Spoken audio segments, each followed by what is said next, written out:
Have you ever been told you're overreacting to something that nearly cost you your life? Have you ever had the people who are supposed to love you most dismiss your trauma like it was nothing more than a scraped knee? Well, let me tell you what happened to me, and more importantly, what I did about it. This is a story about validation, accountability, and the moment I decided that being called too sensitive was actually going to cost my family real money. My name doesn't matter, but what matters is that I survived something I shouldn't have, and instead of receiving support, I got mockery. Instead of compassion, I got eye rolls. Instead of acknowledgement, I got dismissal. And you know what? I decided to translate their lack of sensitivity into the only language some people truly understand: cold, hard cash. So buckle up, because this journey goes from a hospital bed to a lawyer's office, from family dinners to small claims court, and from being gaslit about my own near-death experience to finally being heard. This isn't just about revenge, though I won't lie and say that wasn't satisfying. This is about what happens when you're forced to put a price tag on your pain because the people who should care refuse to acknowledge it even exists. This is about boundaries, self-respect, and the radical act of taking yourself seriously when no one else will. And if you've ever been told you're too much, too emotional, too sensitive, or too anything, I hope my story resonates with you, because I'm about to show you what happens when someone who's supposedly too sensitive decides to get very practical about it. It started on a Saturday in July, one of those perfect summer days where the sky is impossibly blue and everything feels like it's drenched in golden light. I was at my parents' lake house, a place that held decades of family memories, birthday parties, 4th of July celebrations, and lazy afternoons on the dock. My entire extended family was there, about 20 people in total: aunts, uncles, cousins, my siblings.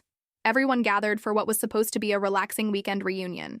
I remember feeling genuinely happy that morning, excited to reconnect with relatives I hadn't seen in months, looking forward to my mom's famous barbecue, and my dad's terrible jokes that somehow got funnier with every beer he drank. I had no idea that by sunset, I'd be fighting for my life. The day progressed normally enough. We swam, we ate, kids ran around screaming with that particular pitch that only children at maximum joy can achieve. Around 4 in the afternoon, my cousin Jake suggested we take the speedboat out for some tubing. For those unfamiliar, tubing involves being dragged behind a boat while sitting on an inflatable tube, bouncing over the wake, getting air, usually having a blast. I'd done it hundreds of times. I was good at it. I had no reason to think this time would be any different. But here's where things get important, and where my family's later dismissal becomes so much more egregious. Jake had been drinking. Not falling down drunk, but definitely more than he should have been before operating a boat. I noticed, but didn't want to be that person. You know, the one who ruins everyone's fun by being cautious. God, how I wish I'd been that person. I got on the tube with my younger sister Emma, who was 19 at the time.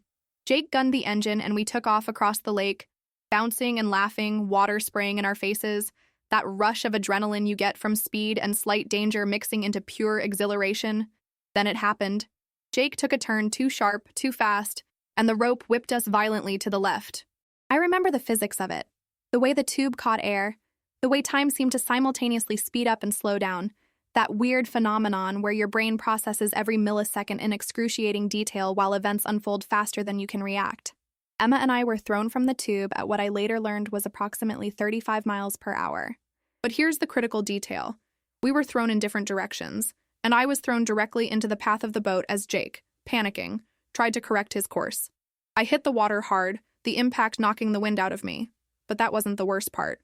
The worst part was seeing the boat's hull coming straight at me, the propeller churning white water, Jake's face a mask of horror as he realized what was happening, and knowing with absolute crystalline certainty that I was about to die. The propeller caught my left leg and side. I felt it before I understood what was happening, a tearing sensation unlike anything I'd ever experienced, hot and cold simultaneously, my body's nerve endings screaming messages my brain couldn't fully process. The water around me bloomed red. I remember that so vividly, how the clear blue lake water became pink, then red, then dark red, spreading out from my body like some macabre flower opening its petals. I tried to scream, but water filled my mouth. I tried to swim, but my leg wouldn't respond correctly. Everything became about survival in the most primitive sense. Get air, stay conscious, don't let the water take you under. I don't remember much of the next few minutes beyond sensations and fragments, hands grabbing me, someone screaming, my sister's face above mine, sheet white with terror, My Uncle Dave's voice yelling to get towels, get pressure on the wounds, call 911. I remember looking down at my leg and seeing things that should be inside a body visible on the outside, and thinking with weird detachment that this wasn't so bad because I couldn't really feel it anymore. Not understanding that shock was setting in, that my body was shutting down non-essential systems to focus on keeping me alive. The paramedics arrived within 15 minutes, which in rural lake country is remarkably fast, but those 15 minutes felt like hours. I was fading in and out of consciousness, aware of pressure on my leg, someone checking my pulse, voices discussing blood loss and shock and whether the helicopter could land nearby. They got me stabilized enough to transport, and I was airlifted to a trauma center 40 miles away. I remember the helicopter ride in flashes, the vibration of the rotors, a paramedic's face very close to mine telling me to stay with them, the strange bird's eye view of the landscape below, so peaceful and pretty while I was literally bleeding out. At the hospital, I went straight into emergency surgery. The propeller had caused severe lacerations to my left thigh and side, damaged muscles, narrowly missed my femoral artery, which the surgeon later told me, if severed, would have likely killed me in minutes, and caused significant tissue trauma. I needed over 200 stitches, internal and external. I had lost enough blood to require a transfusion. The surgery lasted 6 hours. When I woke up in recovery, I learned that I'd been extraordinarily lucky, the kind of lucky that makes you believe in something bigger than yourself. Because if that propeller had hit me just 2 inches to the right, I wouldn't have woken up at all. The doctors explained that I'd experienced a near-fatal accident, that the next few days were critical for watching for infection, blood clots, and other complications. They used words like traumatic injury, significant blood loss, extensive tissue damage, lucky to be alive. I spent 5 days in the hospital, then 3 weeks unable to walk without crutches, then 2 months of physical therapy to regain full mobility. I was left with scars that run from my hip to my knee, thick and raised and permanent, a visual reminder every single day of how close I came to not existing anymore. But here's what you need to understand about trauma. It's not just physical. The physical injuries healed mostly, though my leg still aches when it rains and I've lost some sensation in certain areas that the doctors say may never fully return. The psychological impact, though, that was something else entirely. I developed acute anxiety around water. The sound of boat motors made my heart race. I had nightmares, vivid and terrible, where I was back in the lake, seeing the propeller coming, feeling the impact, drowning in my own blood. I'd wake up gasping, sheets soaked with sweat, my partner at the time holding me while I shook and cried. I developed hypervigilance, that common PTSD symptom where you're constantly scanning for danger, unable to relax because your nervous system is stuck in fight or flight mode. Loud noises made me jump. Unexpected touches made me flinch. I became terrified of things beyond my control, because I'd learned in the most visceral way possible that life can end in an instant, that your body can be broken before you even understand what's happening. I started therapy 2 weeks after getting out of the hospital, specialized trauma therapy with someone who understood PTSD, who helped me process what had happened, who validated that yes, this was a big deal, yes, my reactions were normal, yes, I had experienced something genuinely life-threatening, and my brain and body were responding accordingly. Therapy helped, but recovery was slow and non-linear. 2 steps forward, 1 step back, good weeks followed by bad days, slowly rebuilding a sense of safety in a world that had proven itself capable of destroying me without warning. Now here's where my family comes into this story in a way that still, even now, makes me feel a complicated mix of anger and sadness and disbelief. You'd think that after watching someone you love nearly die, after seeing them airlifted to a hospital, after visiting them post-surgery looking like they'd been through a war, after witnessing months of recovery, you'd be supportive, right? You'd be understanding, you'd recognize the gravity of what happened and treat that person with compassion and patience as they healed, both physically and emotionally. You would think that. I certainly thought that. I was wrong. The first warning sign came about 3 weeks after the accident. We had a family dinner, my first real outing since coming home from the hospital, and I was still on crutches, still wearing compression bandages, still very obviously injured. Someone suggested we look at photos from the lake house weekend, the ones taken before the accident, all of us smiling and happy and unaware of what was coming. I asked if we could skip it, explained that I wasn't ready to revisit that day, that the memories were still too fresh and painful. My Aunt Carol actually laughed, and said something like, "Oh, come on, don't be so dramatic. It wasn't that bad, you're fine now." I felt like I'd been slapped.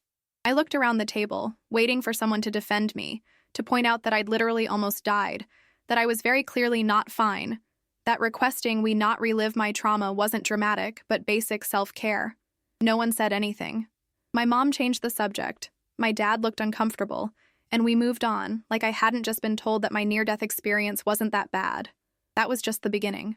Over the next few months, as I continued recovery, my family's dismissiveness became a pattern, a constant drumbeat of minimization that made me question my own reality. Every time I had to decline an invitation because I was in physical therapy, I was being antisocial. When I explained I couldn't go to the beach because I was still working through water-related anxiety, I was being difficult. When I asked them not to talk about the accident casually, tossing it off as that crazy thing that happened to you or remember when you got hit by the boat, I was being too sensitive. That phrase, too sensitive, became their favorite weapon. Too sensitive when I said I needed support. Too sensitive when I asked for basic understanding. Too sensitive when I set boundaries about what I could handle. Too sensitive when I showed any emotion about having survived something that killed people. Have you ever been told you're too sensitive about your own trauma? Have you ever had your legitimate pain treated like a personality flaw? Comment below if you've experienced this, because I want you to know you're not alone, you're not crazy, and you're not too sensitive.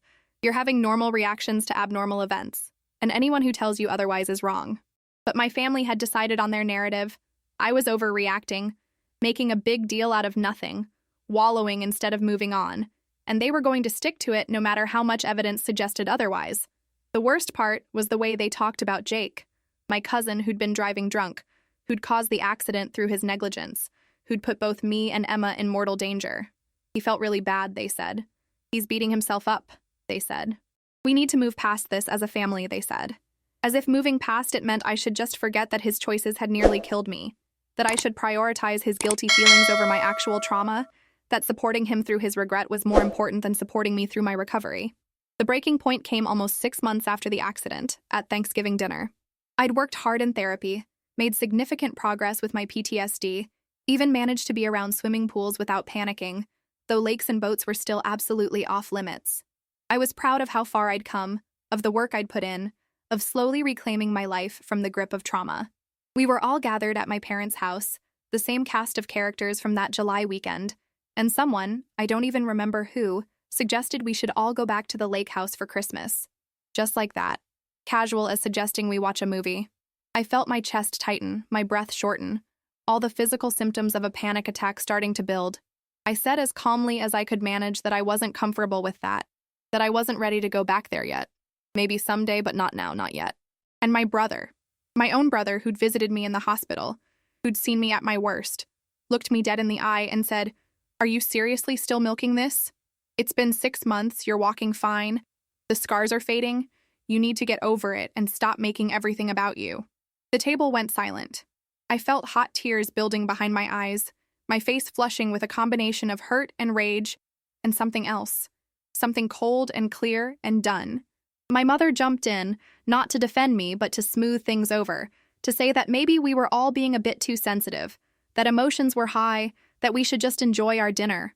And that's when I realized with perfect clarity that this wasn't going to get better, that my family had collectively decided that my trauma was an inconvenience to them, that they valued their comfort over my healing, that they were never going to give me the support and validation I needed. I excused myself from dinner, went home, and spent the rest of the night crying, grieving not just what had happened to me, but the family support I'd expected and would never receive. But somewhere in that grief, something else was forming, a kernel of anger that grew into determination, a decision that if they were going to treat my trauma as nothing, I was going to show them exactly what nothing looked like when itemized and billed. I spent the next week in a fury of research and documentation, pulling together every medical bill, every insurance statement, every receipt from physical therapy, medications, medical equipment, modified clothing to accommodate my injuries, transportation costs to appointments, lost wages from the 2 months I couldn't work. I documented the PTSD therapy costs, the specialized trauma treatment, the ongoing mental health care I needed to function. I calculated the deductibles I'd paid, the portions insurance didn't cover, the out-of-pocket expenses that had drained my savings account. I researched pain and suffering damages, emotional distress calculations, the monetary value courts assigned to lasting scars and permanent injuries. I looked into negligence law, found that operating a boat while intoxicated fell clearly into reckless endangerment, that causing injury through such negligence created liability, that victims of such negligence were entitled to compensation. I wasn't a lawyer, but I was educated, determined, and very, very angry. I pulled together every piece of evidence I had, photos of my injuries from the hospital that I'd never wanted to look at again, medical reports detailing the extent of damage, surgeon's notes describing how close I'd come to arterial bleeding, therapy session notes documenting PTSD symptoms. I created a spreadsheet, professional and detailed, listing every single expense, every cost, every dollar that accident had extracted from me. Medical expenses, $32,000, the amount my insurance hadn't covered. Lost wages, $11,000 for the 2 months I couldn't work, plus reduced hours during recovery. Therapy and mental health treatment, ongoing but calculated at $8,000 for the first year.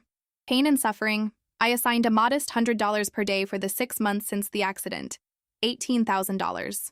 Permanent scarring and disfigurement, I researched average settlements and assigned $20,000. Property damage to the clothing and belongings I'd been wearing, destroyed by blood and lake water and scissors in the ER, $500. Total damages, $89,500. I wasn't actually planning to sue them, I want to be clear about that. What I was planning was to present them with the reality of what their dismissed trauma had cost, to translate my too sensitive reactions into concrete numbers they couldn't ignore or minimize, to show them that their nothing was my everything. Their get over it was my financial devastation.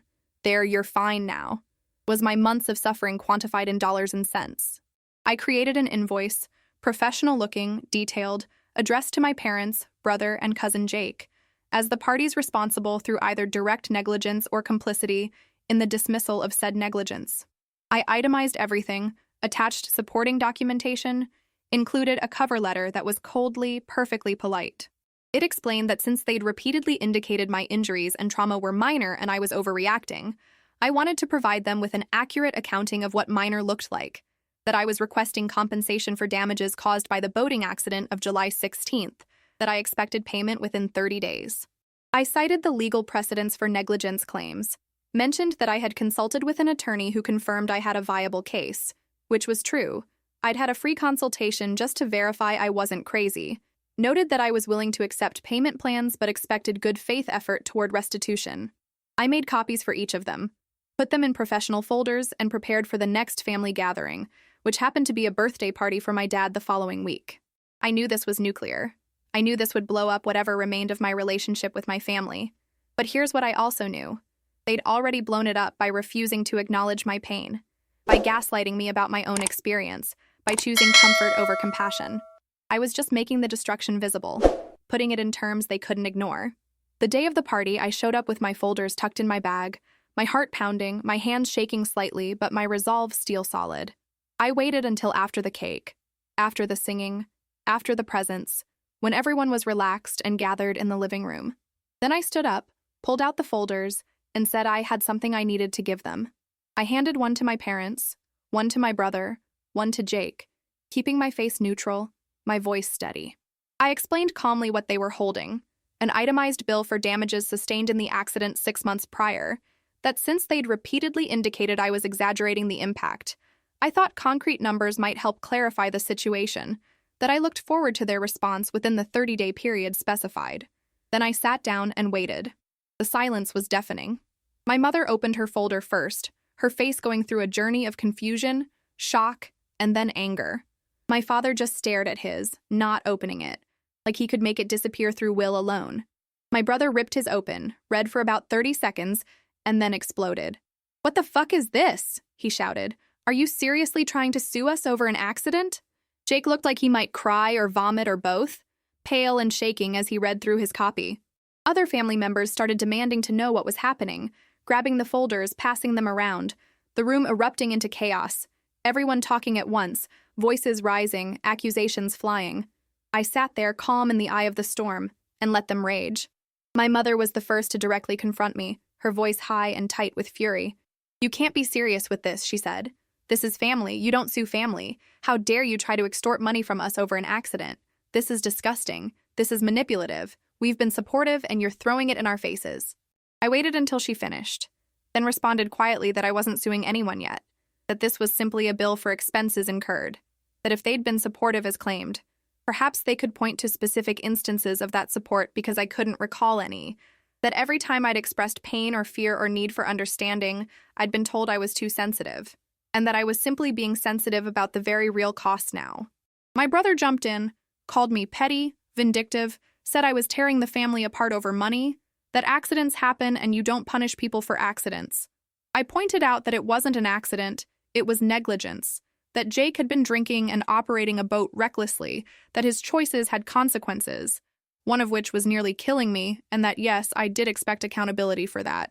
Jake started crying, saying he already felt terrible, that he'd apologized, that he didn't know what else I wanted from him.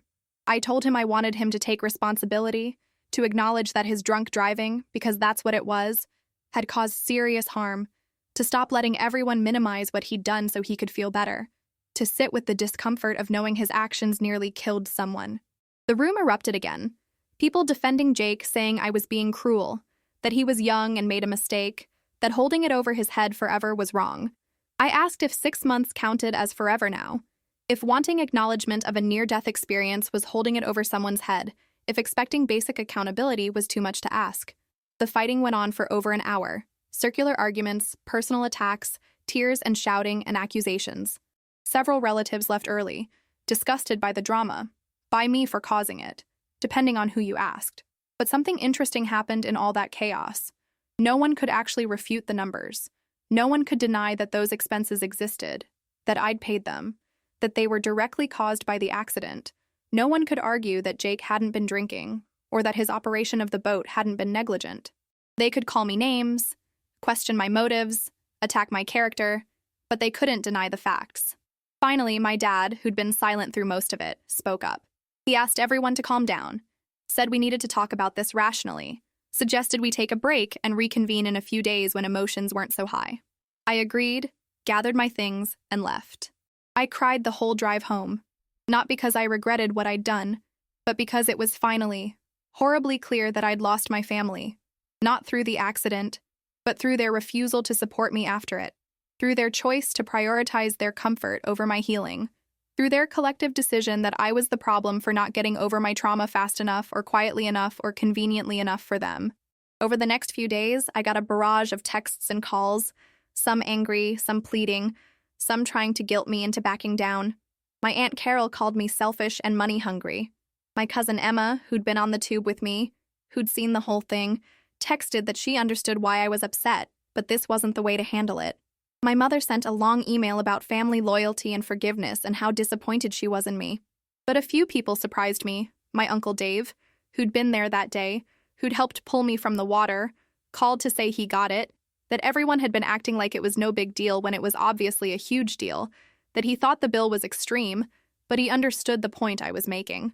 One of my younger cousins texted that she'd always thought the family's reaction was messed up, that they'd been dismissive and cruel, that she was sorry she hadn't said anything before. 3 weeks after the party, I received a certified letter from my parents' attorney, a cease and desist demanding I stop harassing the family with fraudulent bills, threatening legal action if I continued, claiming emotional distress and defamation. I had to laugh at the irony. They were claiming emotional distress from receiving a bill while denying my emotional distress from nearly dying. I forwarded it to the attorney I'd consulted with, asked if they were serious about taking me on as a client. We had a long conversation about whether I wanted to actually pursue this, whether the financial and emotional cost of a lawsuit was worth it, whether there was any path to reconciliation with my family. I thought about it for days, weighed my options, considered what I really wanted, and I realized what I wanted wasn't money.